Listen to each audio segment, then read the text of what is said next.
Oi, gente, Maria Fernanda aqui. Vamos para mais um pedaço do capítulo 2 da China na minha vida. Então, agora a parte. Histórias de quem vive na China. Já contei aqui alguns causos sobre o que passamos nesse tempo na China.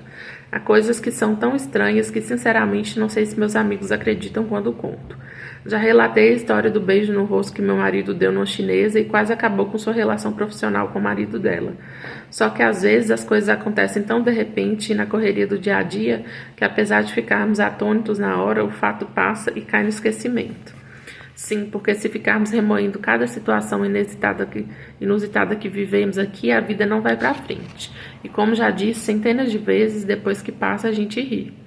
Vou relatar algumas passagens curtas, mas que nos fizeram explodir de raiva e depois rir muito, ou somente rir, porque não há mais nada a fazer. Pimenta. Essa história se passou com um amigo que já não vive mais na China, Marcelo Falcão. Ele entrou no restaurante em 2011 e pediu um frango. Quando recebeu o prato, olhou para a quantidade de pimenta que cobriu o frango e perguntou ao garçom: "Esse frango é apimentado?" E o homem respondeu na lata: "O frango não, a pimenta é." Ok, você venceu. Ele comeu o frango, segundo o próprio, saiu de lá fazendo inveja a Angelina Jolie. Pergunta, pergunta, ordem é ordem. Já falei aqui diversas vezes que temos motorista, não podemos dirigir na China. Um dia entramos no carro, meu marido e eu, conversando sobre algum assunto da vida diária. Sentamos, fechamos a porta e perguntamos ao Li: "Você sabe onde é Anfulu?" E ele prontamente respondeu: "Sei." E eu repliquei: "Ótimo." Nosso assunto continuou porque estávamos falando de algo importante e realmente desligamos do nosso destino. Afinal, essa é uma das vantagens de ter um motorista. Passados alguns bons minutos, o assunto terminou. Olhei para um lado, para o outro e descobri que ainda estávamos parados, sim, estacionados na porta de casa. Meu Deus, o que se passa? Liu, você sabe onde é Anfulu? Você entendeu quando eu falei? Perguntei perplexa. E ele disse sim. E disse que sabia onde era. Gente, foi quando caiu a ficha. Ele respondeu minha pergunta e ponto. Ok, Liu, então vamos para lá. Ele ligou o carro e partimos quase na hora que deveríamos estar chegando.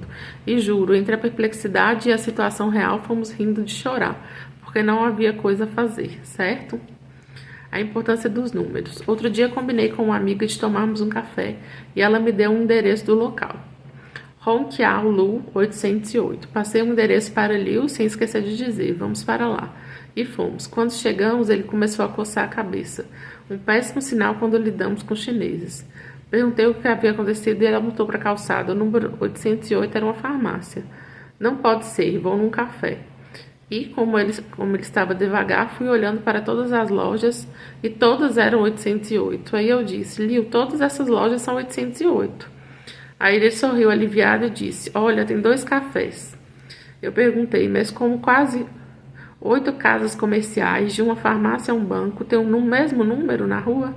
Ele respondeu: "Ah, porque o número 808 é muito auspicioso, dá muita sorte, e todos quiseram colocar o mesmo." Então tá, liguei para a moça e perguntei em qual dos 2 cafés ela estava. Simples assim.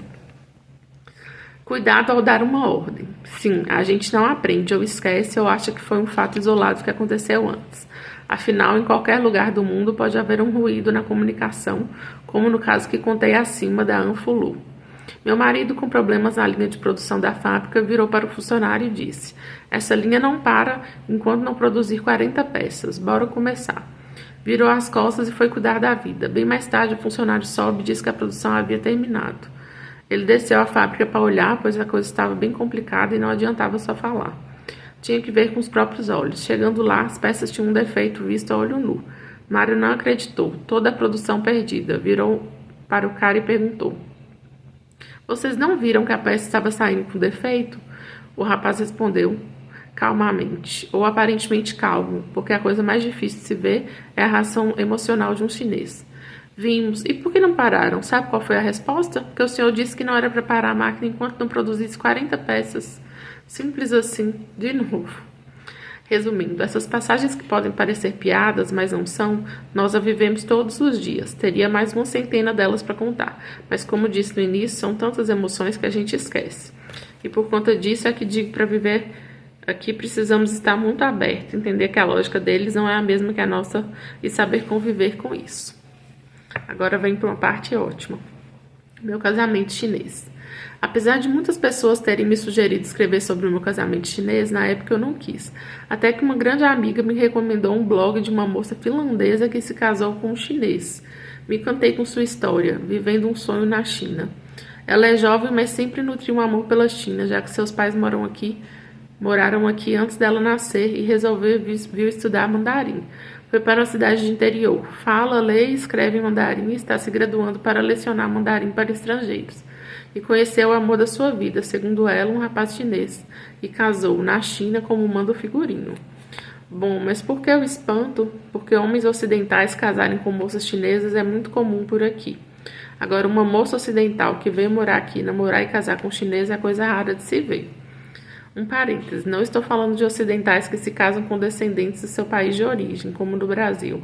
Afinal, apesar da diferença de descendência, foram todos criados na mesma cultura, com os mesmos valores. Apesar de que com a imigração atual dos chineses para o mundo, acho que essa diferença tenderá a diminuir.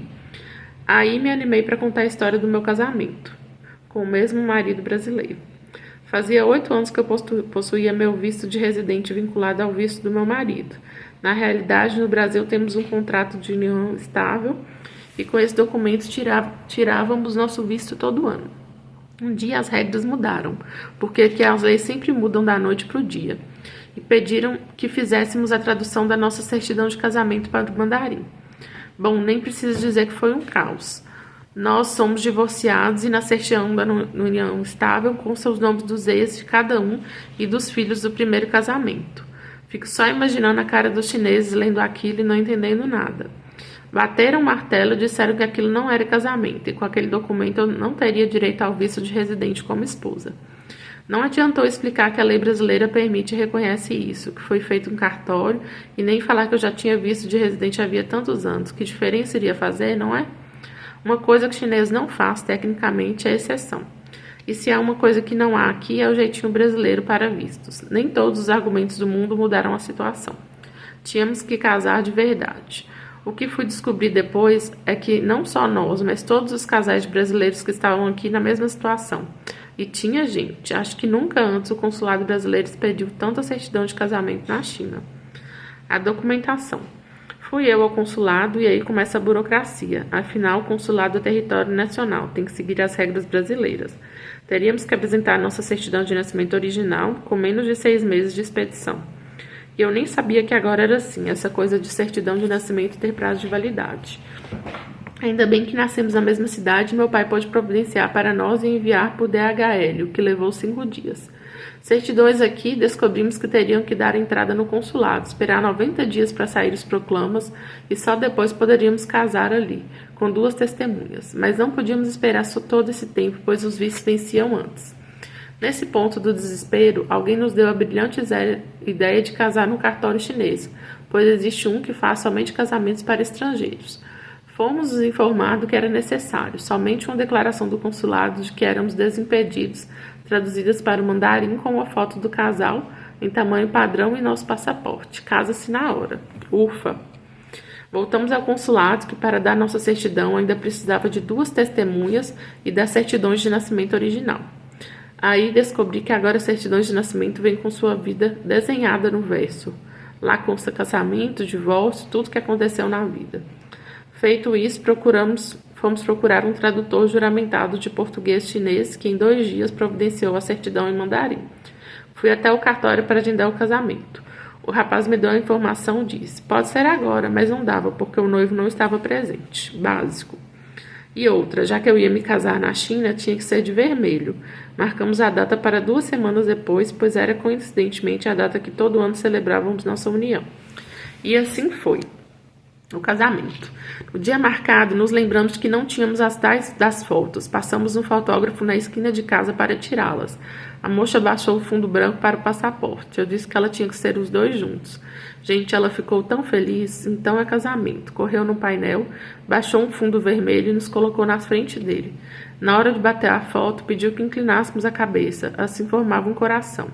Não preciso dizer que saí de lá chorando de rir. Eu nem sabia para o que eram as fotos. Chegamos no cartório, decorado no melhor estilo chinês que se pode imaginar. Flores artificiais por todos os lados, o teto que imitava o céu e corações, muitos corações espalhados pelas paredes. Mas não era tudo. Entregamos o passaporte, fotos e certidão. Eles nos deram um papel para preencher e assinar. Aqueles formulários básicos, data de nascimento, local, endereço. Então nos disseram que teríamos que ir para a sala ao lado para a cerimônia. Cerimônia? Sim, com a bandeira chinesa ao fundo e tudo mais. Uma moça do cartório leu um script parecido com o que se fala no Brasil e perguntou a cada um se queríamos mesmo casar um com o outro. Bom, depois de tantos anos juntos, isso foi muito engraçado. Tipo, posso pensar? Depois disso, ela nos declarou casados e nos entregou a certidão. Ou melhor, as certidões de casamento. E aí eu descobri qual o objetivo da foto. Aqui cada um tem sua certidão pessoal e com a foto dos dois juntos. Não precisava de mais ninguém além do casal, mas claro que minhas amigas serviram de testemunha no consulado e quiseram ver a cena completa. Uma delas me levou até um buquê de rosas vermelhas. Final feliz. Saímos de lá casados pelas leis chinesas e no dia seguinte demos entrada ao visto. E muitos antes de completarem os 90 dias que o consulado precisava para os proclamas, já estávamos casados e com o visto em mão. No final foi muito divertido e inusitado. Mais uma vez eu digo, esta China na minha vida, o que mais você aguarda para nós? Você guarda para nós? Até breve.